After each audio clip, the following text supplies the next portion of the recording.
A nuclear-armed, politically unstable nation facing a deep economic crisis. This is the story of today's Pakistan that is now facing an unprecedented political chaos after the recent elections leading to protests amid the allegations of rigging of the entire election process.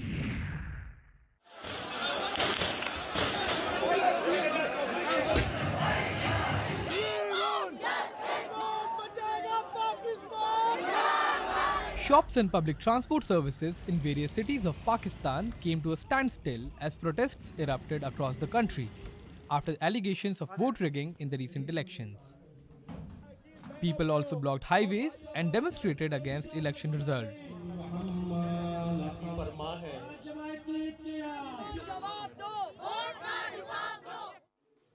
The February 8 vote was marred by a mobile internet shutdown on election day and unusually delayed results, leading to accusations that it was rigged, drawing concerns from right groups, foreign governments, and the people of Pakistan. No, I do not consider the election free and fair. I believe it was the ugliest, most rigid election in the history of Balochistan and Pakistan. In this election, efforts were made to push the real politician of Balochistan, the actual representative of the people, against the wall. There is total shutdown and also a wheel jam. How and where should the poor man go in search of work? We appeal to the Supreme Court of Pakistan and the Election Commission of Pakistan to give due right to those who have won elections. All those who have won illegally should not be allowed to come into power. Elections in Pakistan were held for 264 seats in the National Assembly. Any political party requires 133 seats for a simple majority. However, a hung assembly pushed the country into deeper political instability.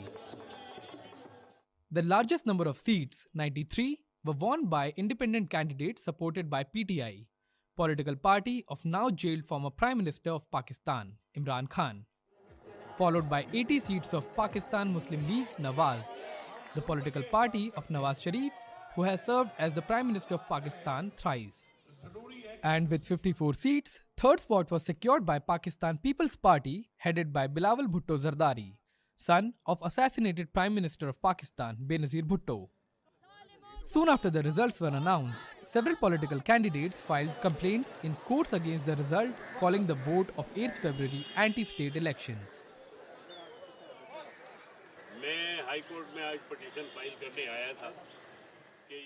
I came to file a petition in this so-called election which took place on the 8th of February, which our Grand Democratic Alliance leader Peer Pagara has called an anti-state election. We have filed a petition against the rigging and the manipulation that took place in the election. One of the political parties, Jamaat-e-Islami, leveled shocking claims of rigging against the Election Commission of Pakistan, threatening to go on protest against the results. The word rigging is very small for what happened. The results, written by ROs, were read out. We will struggle and we will protest in political and democratic way. Despite the allegations of rigging and protests, Pakistan's two largest political parties, after wrangling for days over the post of Prime Minister, have now decided to join forces and form a government. However, the leaders are calling the alliance a throne of thorns. The situation in the country is such that we need to take everyone along. In this connection, Pakistan Muslim League Nawaz is talking to all parties. But there are a lot of challenges. This government is not going to be a bed of roses. It will be a throne of thorns on which we have to sit in order to resolve the problems of the common man. The instability of the alliance became more visible after three-time Prime Minister Nawaz Sharif refused to lead the coalition government and named his younger brother as the Prime Minister. According to Pakistani political experts, the coalition government is unlikely to last very long or achieve any results. I don't see this coalition government lasting for a long time. And quite frankly, given the accusations that have been made regarding the election, the integrity of the elections, I don't think any government which comes will be able to withstand the demand for other elections, better managed elections, more honest elections in the near future. So I don't think more than 6 to 9 months, and they'll have to go in for new elections.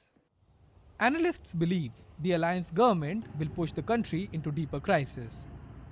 We are literally broke, bankrupt, and we borrow everything. We borrow to pay our soldiers their monthly salary. We borrow to pay our peons the monthly salary. So, if that situation has to be corrected, a lot of savings has to be done, a lot of good planning has to take place, and I don't think that the government, which 6 months ago the very opposition that is now in power, was in power 6 months ago, and I don't think they can handle the situation. The desperate bid to cling on to power has brought together the two political opponents that were in the government 6 months before the elections as well.